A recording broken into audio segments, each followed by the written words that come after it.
প্রিয় তালিকার ভেতরে হচ্ছে পোস্ত বাটা। ওই জন্যই তোমার ছবিতে এত পোস্ত আছে। আমি আধ বালতি রসগোল্লা খেতাম। হ্যাঁ হ্যাঁ, বিয়ে বাড়ি থেকে। নড়তে টুটতে পারতাম না, এরকমভাবে ধরানো হতো আর কি। সৃজিত খাবার ব্যাপারে একদম নৃশংসভাবে নির্লজ্জ। রেসিপিগুলো কিন্তু লিখে রাখবেন, তার কারণ ওগুলো হারিয়ে যায়। মার হাতের রান্না কোনোদিন আর পাবেন না। পুরনো বাংলা ছবির রেস্টোরেশনের মতো এই বাঙালি রান্নাগুলোকেও একদম, রেস্টোর করতে হবে। একদম। নমস্কার, এই সময় অনলাইনে আপনাদের সকলকে স্বাগত জানাই। আজ আমাদের বিশেষ অতিথি শিবপ্রসাদ মুখোপাধ্যায়। নমস্কার। আমাদের সেগমেন্টের নাম হচ্ছে ফুড ফর থট, মানে এই আড্ডা চলবে খাওয়া দাওয়ার সঙ্গে। শিবুদা, আমি দেখতে পাচ্ছি হাতের কাছে একটা বাটি রয়েছে, দেখাই আপনাদের। চিড়ে, বাদাম, ছোলা আর একটু একটু ঝুরি ভাজা উকি মারছে। এটাই কি তোমার কমফর্ট ফুড? হ্যাঁ, তবে এটা আগে যতটা বেশি খেতাম এখন ততটা বেশি খেতে পারি না।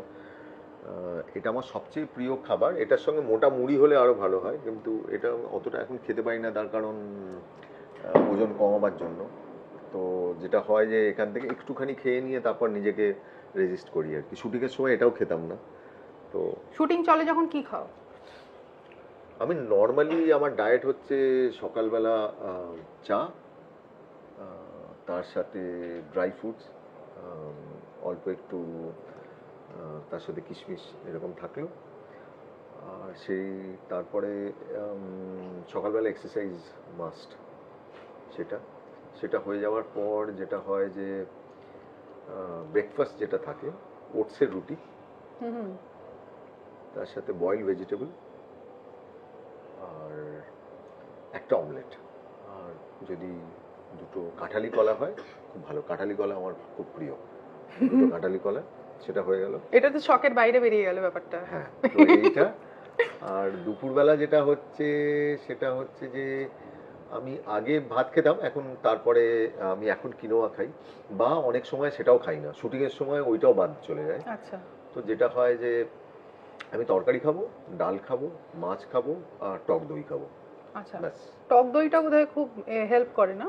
হ্যাঁ, টক দইটা খুবই খুবই ভালো জিনিস। যদি আর বাড়িতে পাতা দই হলে ওর থেকে ভালো জিনিস আর হয় না। আর এই বিকেলের দিকে এইরকম যদি আমি যে নর্মালি যেটা হয়, আমি এমনি শুধু ছাড়ানো ছোলা আর কাঁচা লঙ্কা এটা খাই। আর রাত্রিরে 8টার ভেতরে ডিনার করি, সেখানে যে কোনো ধরনের ভেজিটেবল খাই। মানে কপির তরকারি হতে পারে, বাঁধাকপির তরকারি হতে পারে, এঁচোড়ের তরকারি হতে পারে, পেঁপের তরকারি হতে পারে, যেটা আমার বাড়ির লোকেরা একদমই পছন্দ করে না। তো আমি ওইটা খাই আর স্যালাড খাই, এর বাইরে আর কিছু খাই না। মানে এটা কি জিনিয়াদি বেঁধে দিয়েছে না কোনো ডায়েটিশিয়ান বেঁধে দিয়েছে? এটা কে এটা জিনিয়া সেনের ডায়েট আমার জন্য, রোগা হওয়ার জন্য, যাতে আমি রোগা হতে পারি। এবং আমি সাকসেসফুলি 10 থেকে 12 কেজি ওজন কমিয়েছি। এটা কি তোমার প্রিয় ডায়েট? মানে মানে খুশি খুশি মনে খাও না মনে অনেক পাথর চাপা দিয়ে খাও? একমাত্র জিনিস আমি যেটাকে মিস করি সেটা হচ্ছে আমার মুড়ি। এর বাইরে আর কোনো জিনিসকে এতটা মিস ইউরিক করি না। অ্যাসিড? ইউরিক অ্যাসিড না, মুড়ি মানে তো কার্বোহাইড্রেট। হ্যাঁ, সেই কারণে আমি মুড়ি ওইটা খেতে পারি না। এর বাইরে আমি সব, আর আমার কোনো অসুবিধা নেই, কারণ আমি তো সবই খেতে পারি। আচ্ছা। আমার প্রিয় খাবারের তালিকায় যদি বলো, আমার প্রিয় খাবারের প্রথম তালিকা যেটা, নিম বেগুন। নিম বেগুন তুমি যদি আমায় দিয়ে দাও আমি গোটা ভাত খেয়ে নেবো। আরে লাভলি। আমার প্রিয় তালিকার ভেতরে হচ্ছে পোস্ত বাটা। ওই জন্যই তোমার ছবিতে এত পোস্ত আছে। পোস্ত, তারপরে বেবি ছবিতে পটল পোস্ত। পোস্ত আমাকে যে কোনো ফর্মে তুমি পোস্ত দেবে, আমি যে কোনো ফর্মে খেয়ে নেবো। কিন্তু পোস্ত কিন্তু খুব ওজন বাড়ায়, জানো তো? আমার তো কিছু হয় না। মানে আমি এরকম ভাবে হয় যে আমার শুটিংয়ে, কিন্তু একটা জিনিস জানবে, আমার শুটিংয়ে কিন্তু আর্টিস্টের ডেটের আগে একজনের ডেট নেওয়া হয়, সেটা হচ্ছে গণেশ। গণেশ হচ্ছে যে আমার মানে আমার ডান হাত। আমার প্রোডাকশনতে মানে প্রোডাকশনের সবকিছু দেখে, প্লাস ও আমি কি খাবো সেটা ও ঠিক করে, আজকে আমি কি খাবো। আচ্ছা। তো গণেশ ছাড়া আমি কিছুই করতে পারি না। আমার কোনো শুটিংয়ে আগে বলি যে গণেশের ডেটটা আছে কিনা দেখে নে, তারপর বাকিগুলো সেই অনুযায়ী ম্যাচ করানো হবে। তো গণেশ ইজ মাস্ট। লাড্ডু, মোদক, মিষ্টি ভালো লাগে খেতে? দেখো, আমি বর্ণগরের ছেলে, আমার মিষ্টি ছিল আমার জীবনে, মানে একটা টাইমে। এখন একদমই মিষ্টি খাই না, চায়েও চিনি খাই না, কিছু খাই না, কিন্তু আমি বর্ণগরের ছেলে। মিষ্টি মানে হচ্ছে, ধরো আমি মিষ্টি কিরকম, ধরো বিশ্বাস করবেন না হয়তো অনেকে, আমি আধ বালতি রসগোল্লা খেতাম। হ্যাঁ, বিয়ে বাড়ি থেকে। What? আধ বালতি রসগোল্লা খেতাম। মানে এটা মানুষ খেতে পারে? হ্যাঁ, আমি এটা তো সেরকম হয়ে গেল আধ বালতি রসগোল্লা। 1 কেজি 1.5 কেজি মাংস খেতাম, আর ধরে নাও হাফ মানে আধ বালতি রসগোল্লা খেতাম, এতটা সন্দেশ খেতাম, 10 পিস মাছ খেতাম।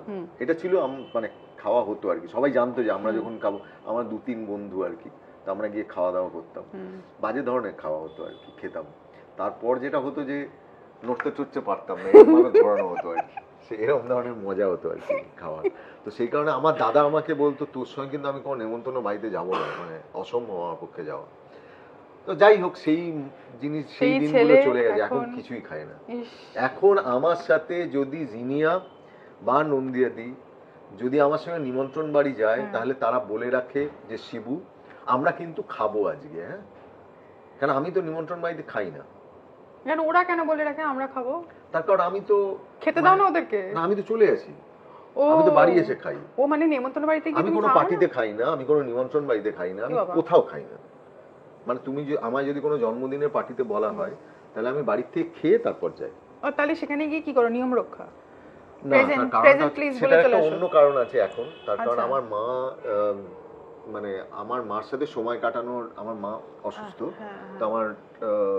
তো আমার মার সঙ্গে সময় কাটানোটা হয় রাত্রি 8টা থেকে 8:30টার সময়। তো ওই সময় থেকে 10:30, 10টা, 10:15 অবধি আমরা একসাথে খাই, একসাথে টিভি দেখি, একসাথে গল্প করি। তো ওই সময় খাওয়া দাওয়াটা হয়। তো ওই সময় হয়ে গেলে তারপর মা আস্তে ঘুমিয়ে পড়েন যখন 10:30, তারপর আমি যাই। তবে হয় 8টার আগে অবধি থাকতে পারবো বা 8:30টার আগে অবধি, তারপর না হলে 10:30টার পরে আমি যেতে পারবো। তার ওই পিরিয়ডটা আমি বাড়িতে থাকি। আচ্ছা, বাংলা ছবির পরিচালকেরা যেমন তুমি, কৌশিক গাঙ্গুলি, তারপরে সৃজিত মুখোপাধ্যায়, এরা সবাই খুব খেতে ভালোবাসে। তোমাদের মাঝে মাঝেই দেখা সাক্ষাৎ হয়, যখন হয় তখন কি খাওয়া দাওয়া নিয়ে একটা? কৌশিকদা আর সৃজিত মানে অনেক বেশি খেতে পারে, যেটা আমি এখন পুরো, মানে আমি এদের কম্প্যারিজনে এই মুহূর্তে দাঁড়িয়ে আমি জিরো। আচ্ছা, কিচ্ছু না, জিরো।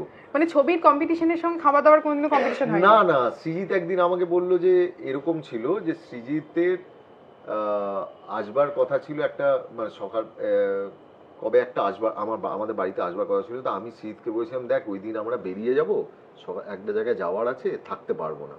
বললো ঠিক আছে, তাহলে কবে দেখা হবে? আমি বললাম যে তাহলে বিকেলের দিকে দেখা করি। বললো ঠিক। আসলে ও বলেছিল যে লাঞ্চে তাহলে আমরা মিট করবো, তাই আমি বলছিলাম না, লাঞ্চটা হবে না, আমাকে এক জায়গায় যেতে হবে। তো বলছে ঠিক আছে, তাহলে আমি বিকেলে আসবো। তো আমি বললাম যে হ্যাঁ বিকেলে আসবো। তো সৃজিত আমায় মেসেজ করে আমাকে বললো শোন, বিরিয়ানিটা আনিনি, আমি কিন্তু কিছু খেয়ে নেই, তো বিরিয়ানিটা আনিস, ওটা কিন্তু খেতে হবে আমাকে। সৃজিত খাবার ব্যাপারে একদম নৃশংসভাবে নির্লজ্জ। এবং কৌশিকদা পরিষ্কার, কৌশিকদা খুব পরিষ্কার। কৌশিকদা পাঁঠার মাংস খেতে ভীষণ পছন্দ করে, আমার কৌশিকদা এই কারণে খুব ভালোবাসি। আবার দেখ, এই যে সিনেমাটা আমি করছি, সেটা তো আমি দুমুঠো রোববার একটুখানি ভাত আর পাঁঠার মাংসটা খাবো বলেই তো বল। তাই বললাম হ্যাঁ সেটা তো কৌশিকদা একদম ঠিকই কথা। মানে তাহলে তখন কি হয়, তুমি এরকম এই বাটিটা এরকম নিয়ে আমি দিয়ে দিই, আমি দেখি যে কৌশিকদা খায়, সেরা খায়, মানে ওখানে আমি কিছু করার না, আমি তো খেতে পারি না একদম। রেস্তোরাঁয় গিয়ে খাও না? Junk food? না না না, একদম জাঙ্ক ফুডটা একদম বিগ নো আমার কাছে। ফুচকা টুচকা খান? কৌশানি খায়, ওগুলো আমি খাই না। আমার স্ত্রী তো, আমি একটা কথা বলে দিই, জিনিয়া যে কোনো মুহূর্তে 30টা ফুচকা শেষ করে দিতে পারে। আর জিনিয়া ওই ফুচকার সাথে কিন্তু, মানে জিনিয়া যখন ফুচকা বা কোনো চাট খায়, তখন ওর পুরোটা উপরটা সবুজ থাকে, মানে পুদিনা ঝাল লঙ্কা, ওটা লঙ্কাতে ঝাল হয়ে থাকে। তো আমি জিনিয়াকে বারবার বলি, আমার স্ত্রী জিনিয়া, তো তাকে আমি বারবারই বলি জিনিয়া তুমি খেও না কিন্তু এত, মানে আমার ভয় লাগছে তোমাকে দেখে। না না কিছু হবে না, খেয়ে যাচ্ছে, চোখ দিয়ে জল পড়ছে, ও খেয়েই যায় ওর ঝালটা। আচ্ছা, এইভাবেই চলে। তুমি ঝাল খেতে পারো না তার মানে? একদম না, আমি ঝাল পোস্তর সাথে খেতে পারি। পোস্তটা হলে এভরিথিং ইজ ওকে। পোস্ততে লঙ্কা না দিলে খেতেই পারবো না। পোস্ত ধরো, পোস্তর বড়া, তাতে আমি ঝাল চাই। ঝিঙে পোস্ত আমার চাই, ঝিঙে পোস্ত একটা মিষ্টি ঝিঙে পোস্ত হয়, তার সাথে আমি আলাদা লঙ্কাটা নিয়ে খেয়ে নেবো। তোমাকে দেখে বোঝা যাচ্ছে তোমার ভিতরে খিদেটা পাচ্ছে। হ্যাঁ, দেখেই বুঝতে পারছি যে এরকম একটা জিভে জলটা এসছে। কারেক্ট, জলটা এসছে। তো পোস্তর বড়া, ঝিঙে পোস্ত, পেঁয়াজ পোস্ত, পটল পোস্ত, ডাঁটা পোস্ত, পোস্তর বড়া তো বললেই। হ্যাঁ হয়ে গেল, তার সাথে তোমার যেটা আরো অনেক ধরনের অনেক। আচ্ছা তুমি তো খুব বোলপুরে শুটিং করো, বোলপুরে তো অনেকগুলো জয়েন্ট পোস্তর আছে। চাটনি খেয়েছো? না না আমি খাইনি গো। পোস্তর চাটনিও হয়।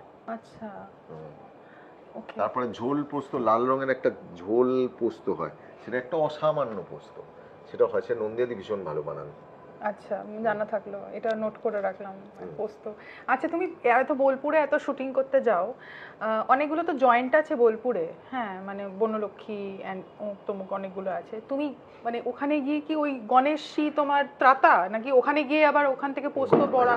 আমি আমার মজার গল্প বলি তোমাকে। হ্যাঁ আমার শুটিং, আমাদের যখনই শুটিং হয় দেখবেন যে শুটিংয়ে, আমি একটা গল্প বলছি শুটিংয়ে, সেটা হচ্ছে যে আমাদের কণ্ঠ সিনেমার শুটিং। অবভিয়াসলি গণেশ কি ধরনের খাবার বানায়, গণেশ হয়তো সেদিনকে কালো জিরে ভর্তা বানাবে, তো আমাকে বলে দেবে কি আজকে কি কি আছে, শিম ভর্তা বানাবে, কালো জিরে ভর্তা বানাবে, আলুর চোখা বানাবে, পোস্তর বড়া বানাবে, তার সাথে ও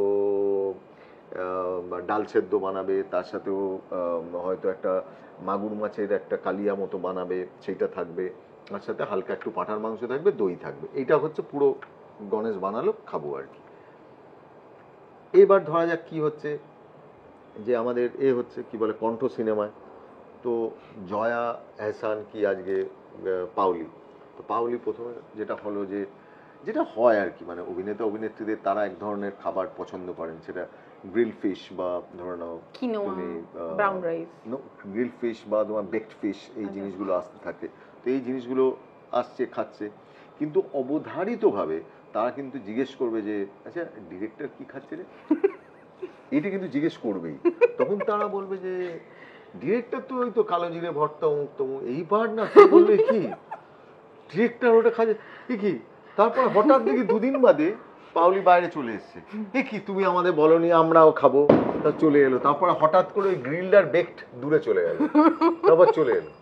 আমরা একটা হিন্দি ছবি করেছি শাস্ত্রী বিরুদ্ধ শাস্ত্রী, তো সেই সিনেমাটা যেমন করতে গেছি, তো যেরকম ভাবে সবার জন্য খাবার, পরেশজির জন্য আলাদা করে একটা 5 স্টার থেকে খাবার আসছে, তাদের আলাদা একটা প্রপার একটা, তারা খুব সুন্দর অন্য ওই গ্রিলড বেক, ধরা যাক চিকেন স্যালাড এরকম থাকে আর কি। আমার গণেশ তো তখন ওখানে খিচুড়ি বানিয়েছে, চিকেন খিচুড়ি, কি কোনোদিন হয়তো আমাদের ওইখানে একই জিনিস ভর্তার উপর চলছে আর কি, নানা রকম।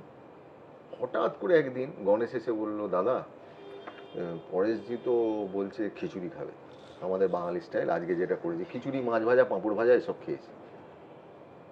আমি বললাম দিবি না কেন? হ্যাঁ ঠিক আছে তাহলে দিয়ে দিচ্ছি, দিয়েছে। হঠাৎ করে সেদিনকে আমার কাছে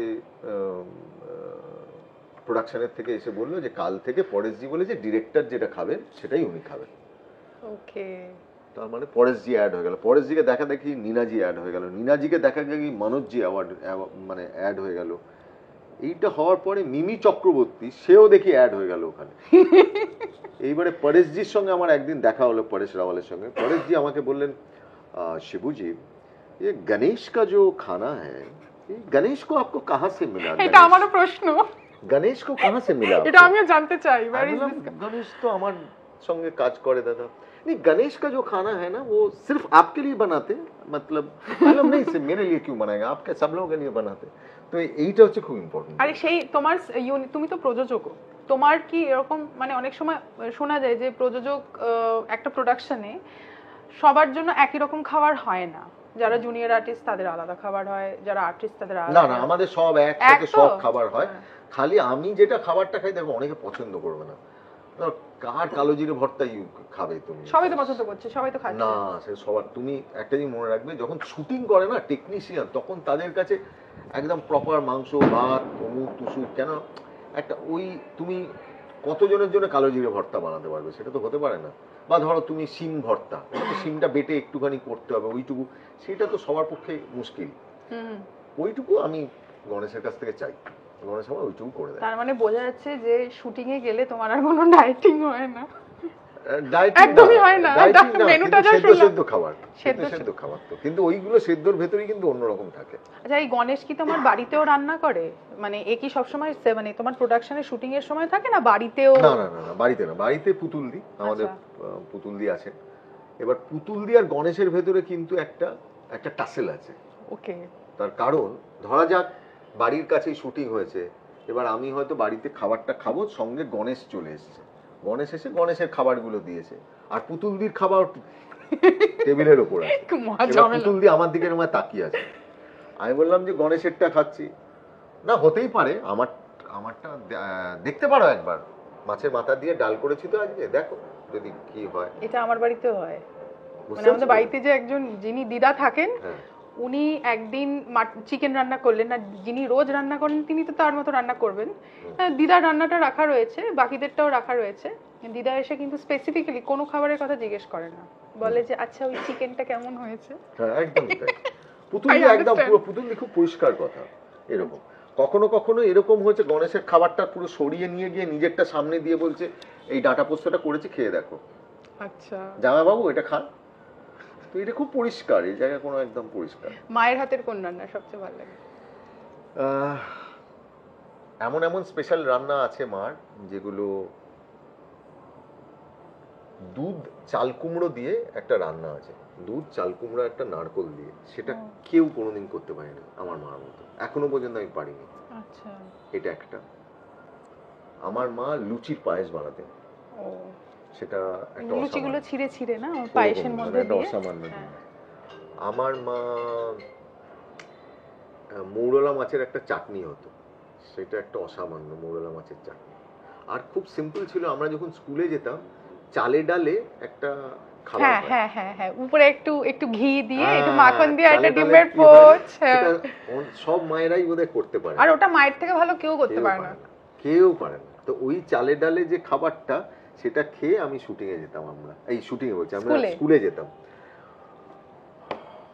ওটা বোধহয় কোনোদিন ওটা কেউ করতে পারবে না।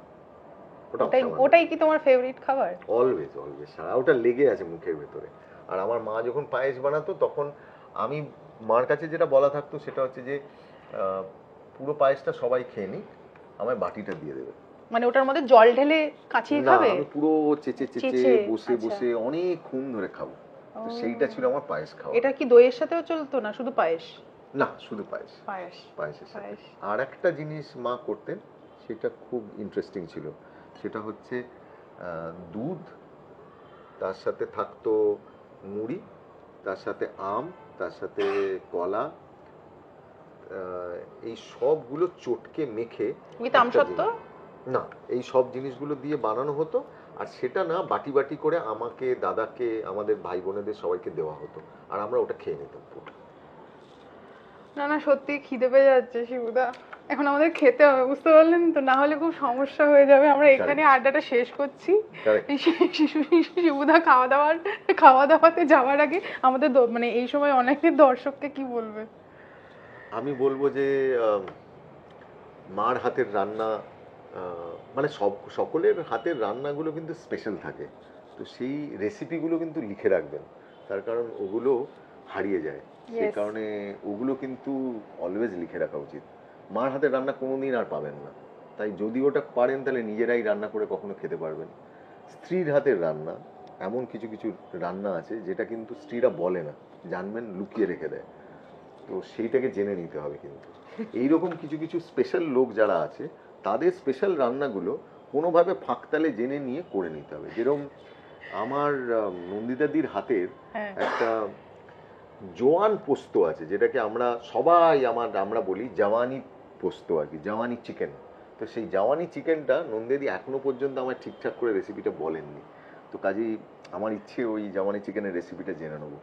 তো এইরকম প্রচুর আছে, যেমন জিনিয়ার হাতের রান্না আছে একটা, ও একটা দই মাছ করে, সেটা খুব স্পেশাল, তো সেইটা আমাকে জেনে নিতে হবে। তো এইরকম এই রেসিপিগুলো কিন্তু অলওয়েজ নিজের একটা আলাদা নোট রেখে দেবেন, যখন ইচ্ছা হবে, যেমন বাইরে ট্যুরে গেলেন বা কোথাও একটা গেলেন, আপনি একা গেছেন বা কোনো সময় হয়তো বউ বাপের বাড়ি গেছে, নিজের মতো করে খেয়ে নিতে চান, তাহলে এইটা হচ্ছে সুযোগ। পুরনো বাংলা ছবির রেস্টোরেশনের মতো এই বাঙালি রান্নাগুলোকেও রেস্টোর করতে হবে।